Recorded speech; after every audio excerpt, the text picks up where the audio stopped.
Professeur Didier Raoult, professeur Pierre-Édouard Fournier, ce matin, comme tous les mardis, vous avez effectué une surveillance de la mortalité à Marseille. Quelles bactéries ont été retrouvées chez les patients décédés à Marseille cette semaine? Alors en particulier cette semaine, il y a une bactérie qui est Clostridium difficile, qui est une bactérie qui est méconnue et dont on sous-estime le côté pathogène. Et pourtant, cette bactérie, par exemple, à l'assistance publique cette semaine, a tué 3 patients. Et c'est l'une des principales bactéries tueuses chez les patients hospitalisés et en particulier les personnes âgées. Est-ce que vous pouvez nous en dire plus sur la mortalité à cause de cette bactérie chaque année en France, dans l'Europe ou dans le monde?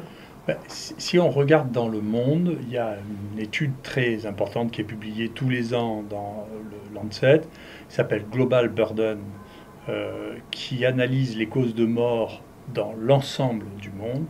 Il n'y a que 2 maladies, entre parenthèses, émergentes. Il n'y a que 2 maladies qui tuent plus et de plus en plus. C'est Clostridium difficile dans le monde et la dengue. La dengue dans les pays du Sud et Clostridium difficile en Europe et aux États-Unis. On estime qu'il y a au moins 20 000 morts par an en Europe, au moins 20 000 morts par an aux États-Unis à cause de cette bactérie. Et donc c'est les vraies maladies émergentes, c'est pas ce qui fait le buzz, c'est dans les pays développés, Clostridium difficile est le plus gros problème de santé publique en maladies infectieuses, et dans les pays du Sud, c'est la dengue. Cette infection à Clostridium difficile, comment se déclenche-t-elle? Quels sont les facteurs qui peuvent expliquer l'apparition d'une telle maladie? Alors Clostridium difficile est une bactérie qui a un portage important dans la population. La population en général est colonisée par Clostridium difficile au niveau digestif. On estime à peu près à 10% de la population qui est colonisée par Clostridium difficile.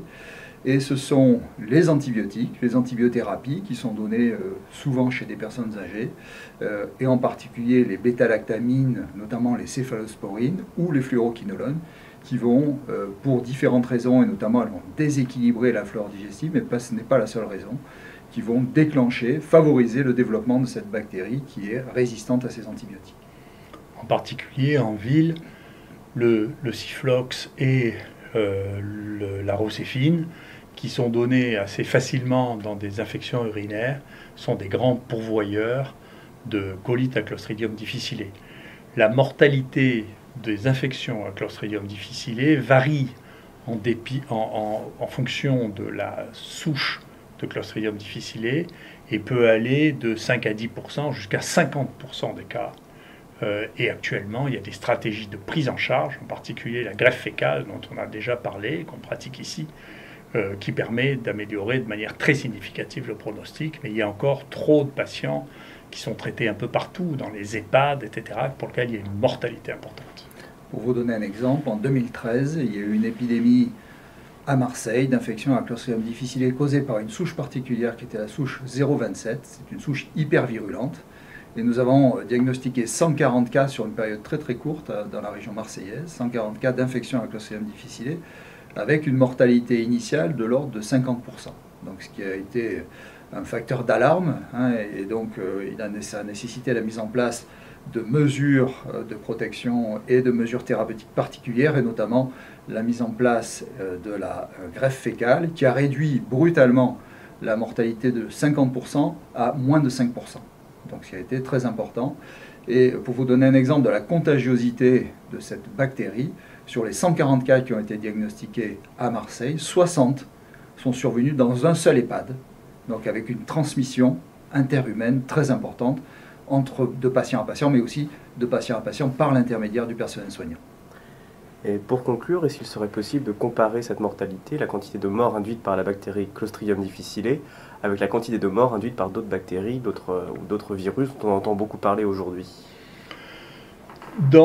Si vous voulez faire le hit parade de la mortalité par infection en France actuellement, le premier tueur, ça reste probablement la grippe et les infections virales respiratoires, ça tue beaucoup. Le deuxième tueur, c'est le colibacille, Escherichia coli. Le troisième tueur, c'est le staphylocoque doré. Le quatrième tueur, c'est probablement le bacille pyocyannique. Et le cinquième tueur, c'est Clostridium difficile. Mais actuellement, Clostridium difficile tue plus que le sida, tue plus que l'hépatite C. On estime en France, basé sur les données qui sont collectées, qu'il y a plus de 2500 morts par an, rien qu'en France. Et c'est vraiment minimal parce que le diagnostic n'est pas systématique. Comparé à d'autres pathologies, bien entendu, c'est beaucoup plus. Donc non seulement c'est une priorité de santé publique, mais c'est émergent et il faut avoir une stratégie extrêmement active pour diminuer cette mortalité qui est une vraie mortalité, c'est un vrai problème. Ce n'est pas un problème médiatique, c'est un problème réel qui tue des gens, pour de bon. Merci à vous.